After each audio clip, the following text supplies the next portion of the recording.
أتى السؤال أن النبي صلى الله عليه وسلم أخرج المنافقين من المسجد بهذا الكلام: قم يا فلان فاخرج فإنك منافق. هل هذا صحيح أم لا؟ وأيضا لا تنسى تعداد المنافقين الذين أخرجوا من المسجد. الجواب بعون الملك الوهاب. أيها الكرام، قال الله تعالى في القرآن الكريم: وممن حولكم من الأعراب منافقون، سورة التوبة. تحت هذه الآية في الدر المنثور في التفسير بالمأثور، وفي التفسير الكبير وروح البيان والصاوي موجود هذا الحديث. أخرج ابن جرير وابن أبي حاتم وطبراني في الأوسط وأبو الشيخ وابن مردويه عن ابن عباس رضي الله تعالى عنهما في قوله: وممن حولكم من الأعراب منافقون. قال: قام رسول الله صلى الله عليه وسلم يوم الجمعة خطيبا فقال: قم يا فلان فاخرج فإنك منافق. فأخرجهم بأسمائهم ففضحهم.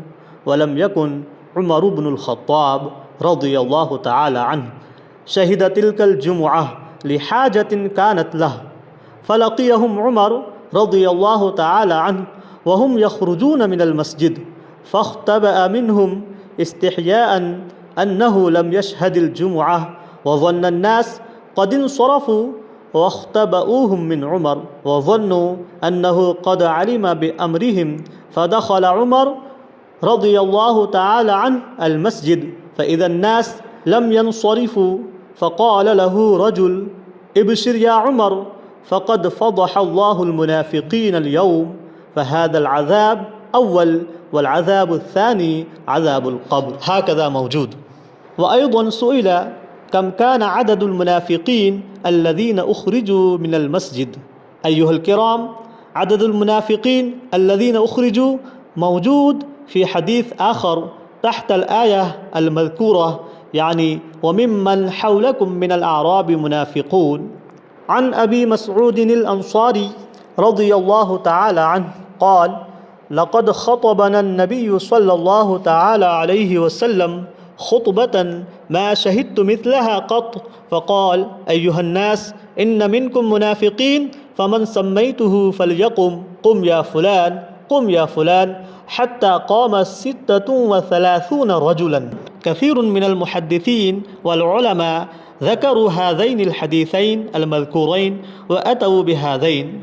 هكذا ذكر في فتاوى تاج الشريعة.